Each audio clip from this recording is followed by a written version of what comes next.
look do we have next? Well, we talked about doubling the necklace. Now we are going to triple it. Now this one takes lots of steps, so watch very closely. I begin with my necklace and I unclasp it. Then I'm going to take and separate it so that I have, there's 8 strands total. I want to have 4 on each side. And I'm going to put this on like the throw, using that throw and go method. This is going to be a very long necklace. Ooh, I think you just lost 40 pounds there. Gonna get any inches? Maybe a couple. Yes! I think she's getting taller, maybe 5 foot. Then we are going to align it so that your clasps are side by side as they hang down on the front of your shirt. Okay, and at this point you are going to reach across and your right hand will grab the left side of the necklace, your left hand will go underneath and grab the right side, and you're going to cross them across each other so they form an X across your heart. Then at this point you're going to hold on to the clasp because you're going to clasp it behind your neck. So I'm going to turn around so that you can see I'm going to pull this up and clasp it right there behind my neck. Now, I'm going to turn back around. As I come down, I keep hold of each of these strands. I just basically took my hands and ran them down along the strands. I want to keep them separate. If you let them go back together, you can still do this look, but it's a little bit more difficult to separate them out again. Okay, now what I'm going to do is I'm going to take one of the strands and pull on it to make it come down lower, while the second strand will then naturally move up and become shorter around my neck. So now I have 3 layers. You have 3 great layers and our wonderful lobster claw here to the side. What are we going to do about that lobster claw, Petra? Well, if I was at home and I had a mirror, I would adjust it now at this point. But since I don't have a mirror here, I can't quite get it adjusted. Or earlier, I mean in our last look, Mom mentioned how you could do a ribbon or a flower. You could use that probably to cover up the lobster claw too. Great idea. But the point is, most of us get dressed in front of a mirror. So any of these little imperfections, we'd straighten them out before we'd go out the door, right? Of course. Oh, yes. We've got to look spunky out there.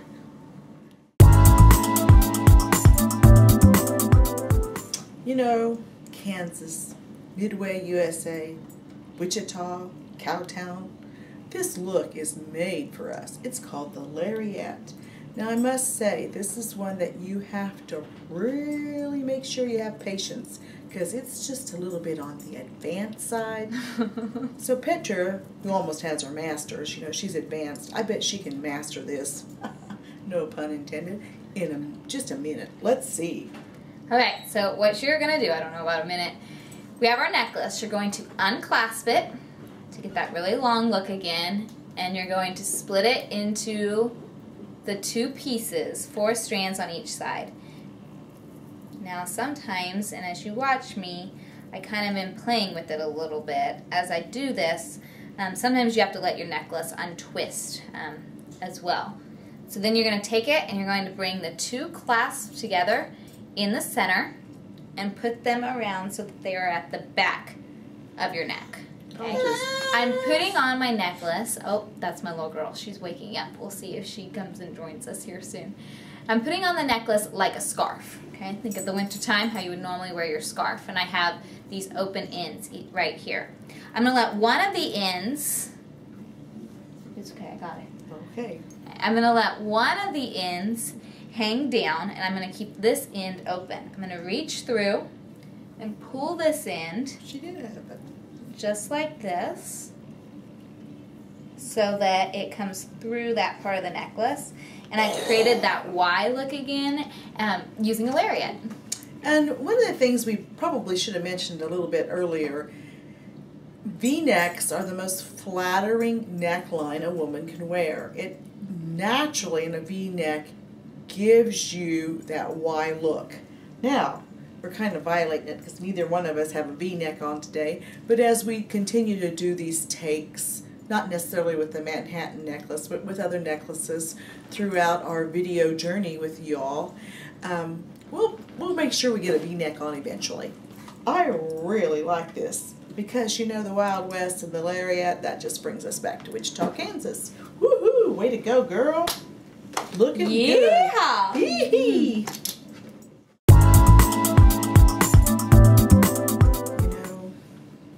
Dorothy, Toto, The Wizard of Oz. That's the name of that movie, right? That whole thing was based around what? A tornado? A twister. A twister. Guess what this look is called? What's it called? The Twisted The Y. Twisted Y. Okay, so this is a good Kansas look also. Petra, how do we do the Twisted Y? Okay, you're going to take your necklace, and I've unlatched it, and then I split it into 4 strands on each side, and I'm going to use the twisted look that we did earlier. Now, before when we've done the twisted look, we had the necklace clasped, so it created a choker look. And this one, I've had the necklace unclasped, so it'll make it longer. So I'm going to go ahead and twist it around like this. Now, mine's not quite twisting right, so instead of doing it that way, I'm just going to undo this. And I'm going to hold the ends and just twist it that way and rotating them around. And either way works to be able to do this look. And as you twist it, before we just went until it was twisted and we called that good and then put it on our neck. This time I'm going to actually keep twisting until it's a pretty tight twist. That is actually what's going to naturally be able to achieve this look. Mom and I found this look by accident one day. Or were you there? I don't know. I know I shared this look with Mom that I found by accident when I twisted it a little too tight one time. Oh, I think I was there. Now, you know, old memory coming back. Okay, so I'm going to take it, I've twisted it, so I'm going to go ahead now and I bring it together, and naturally it makes a twist right there. Ooh. So you can undo it and do it again. You know, if I bring it closer together, it makes a really long twist, and I can figure out how long I want it by just simply pulling that, bringing it closer together and then pulling it apart. Once I've created the twist, and you can even change it once you put it on, the length of the twist, I'm going to go ahead and put this on, clasp it in the back of my neck. Whoops. If I can find the clasp. Okay, there we go. I have it clasped, and now I have it here. Like I said, you can pull it apart at this point if you don't want it to be twisted quite as much, or you can bring them closer together and twist it up even further. Oh, I think this is spectacular. So you know, girls, if you need to go on a vacation, you just take this Manhattan necklace with you, a black dress, a colored top, you've got it made. And your man will think, you're bringing all that jewelry? No, you can just take one necklace. It's sensational. Fantastic. Way to go. And Mom was talking about all the different ways to wear it. We still have several more looks to go, but as she's talking about all the different ways, my principal, my vice principal, and I all wore this on the same day, and we all wore it a completely different way. So although it was the same necklace, none of us had the same look on. We all had a different look. So it really is a versatile piece.